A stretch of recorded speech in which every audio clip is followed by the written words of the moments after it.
احسان بھائی صاحب، آپ سینئر سیاستدان ہیں، لائر ہیں، تاریخ پہ بڑی گہری نظر رکھتے ہیں، سماج کو سمجھتے ہیں۔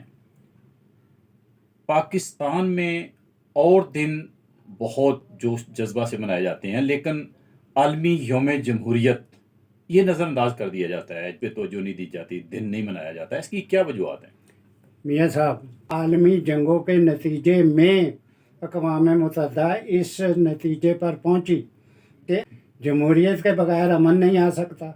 انہوں نے 2007 میں یہ قرارداد پاس کی کہ تمام دنیا کے ممالک میں جمہوریت کو فروغ دیا جائے، کوشش کی جائے حکومتیں اپنے اپنے ممالک میں جمہوری نارمز پر عمل کریں۔ فیصلہ کیا کہ 15 سپٹمبر ہم یہ ڈے منایا کریں تاکہ ساری دنیا میں روشنی پھیلے جمہوریت کی۔ آپ جہاں تک پاکستان کی بات کرتے ہیں، دن نہیں منایا جاتا، باقی دن منائے جاتے ہیں۔ پاکستان میں تو اس لیے منایا نہیں جاتا، دن تو یہ مناتے ہیں جنگوں کے، جس دن اسلحہ دکھانا ہو ڈے مناتے ہیں، بائی ایئر جہاز دکھاتے ہیں۔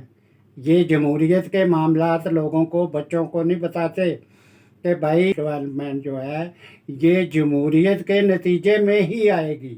یہاں جمہوریت نہیں آئی، یہاں جس وقت ملک بنا بیوروکریٹ اور فیوڈلز آ گئے، ملا آ گئے، ڈکٹیٹرز آ گئے، مارشل ایڈمنسٹریٹرز، جو آئین بنے انہوں نے وہ ختم کیے اور مارشل لا لگائی۔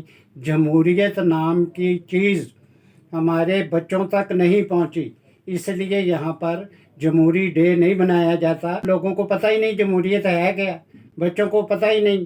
یہاں پر تو بچے زور دیتے ہیں کہ چلیں آج ستمبر کا جو ہم نے فتوحات حاصل کی یا مارچ میں جو کی وہ ڈے منانا ہے، تو سب ماں باپ کو وہ فورس کرتے ہیں۔ میں یہ سمجھتا ہوں تمام پولیٹیکل پارٹیز کو، خاص طور پہ سیکولر ڈیموکریٹک پولیٹیکل پارٹیز کو کوشش کرنی چاہیے کہ 15 سپٹمبر کو یہ بڑے بڑے جلسے کریں اور لوگوں کو بتائیں کہ جمہوریت نہ ہونے کی وجہ سے یہ ملک تقسیم ہو گیا ہے، ایگزسٹ کروانا ہے، تو یہ پاکستان جمہوریت کے ناطے ہی قائم رہ سکتا ہے۔